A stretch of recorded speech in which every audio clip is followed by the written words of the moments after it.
Hi welcome to தனனூஸ் kitchen. இன்றைக்கி என்ன ரெசிபி செய்ய போகிறோன்னா சுண்டக்காய் புளிக்குழம்பு செய்ய போகிறோம். ஸோ எப்படி செய்யுதுன்னு பார்க்கலாம் வாங்க. அதுக்காக ஒரு பேனில் 3 டேபிள் ஸ்பூன் எண்ணெய் சேர்த்து கடுகு, கடலைப்பருப்பு, உளுத்தம் பருப்பு சேர்த்துருக்கேன். மீடியம் சைஸ் 2 வெங்காயம் சேர்த்து கருவேப்பிலை சேர்த்து நல்லா வதக்கியிருக்கேன். அது கூடவே 1/4 டேபிள் ஸ்பூன் மஞ்சத்தூள், உப்பு சேர்த்து நல்லா வதக்கிக்கோங்க.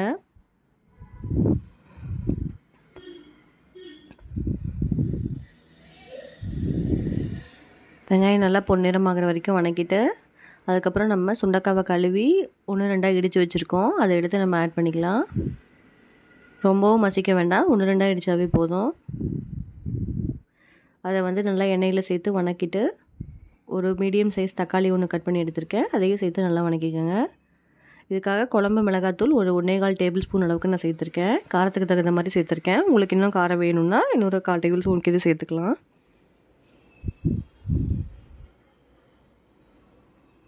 கொஞ்சமாக தண்ணி சேர்த்து நான் மூடி வச்சு வேக வச்சுக்கிறேன்.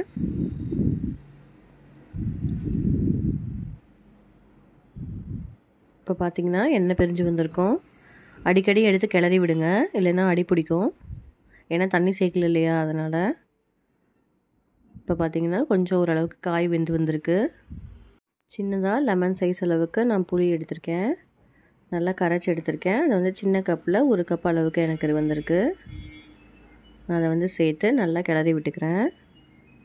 இதுக்கு தண்ணி அதிகமாக நம்ம ஆட் பண்ண தேவையில்லை. தண்ணி அதிகமாக ஆட் பண்ணிங்கனாலும் குழம்பு மாதிரி வரும். எனக்கு இந்த கிரேவி கன்சிஸ்டன்சி இருந்ததுன்னா ரொம்ப பிடிக்கும். ஸோ அதுக்காக நான் இந்த மாதிரியே செஞ்சுருக்கேன். இது நல்லா சூடான சாதம் போட்டு பிரட்டி சாப்பிடும்போது நல்லா டேஸ்ட்டாகவும் இருக்கும். இதுக்கு சின்ன துண்டு தேங்காய் எடுத்து கட் பண்ணி மிக்சியில் நான் அடித்து எடுத்திருக்கேன், பேஸ்ட் பண்ணி. அதை ஆட் பண்ணிவிட்டு நல்லா கிளறிக்கோங்க. அடிக்கடி எடுத்து கிளறி விட்டுட்டே வரணும், இல்லைன்னா அடியில் அடி பிடிச்சிரும். நான் இதை மூடி வச்சு ஒரு கொதி அளவுக்கு நான் விட்டு எடுத்துக்கிறேன். இதுக்கு ஃபைனல் டச்சாக கொத்தமல்லி தழையை தூவி கொஞ்சம் பெருங்காயத்தூளும் கொஞ்சம் வெந்தயத்தூளும் சேர்த்து நம்ம மூடி எடுத்துக்கலாம். இப்போ பார்த்திங்கன்னா எண்ணெய் பிரிஞ்சு வந்துடுச்சு. குழம்பு நம்மளுக்கு ரெடி ஆகிடுச்சு.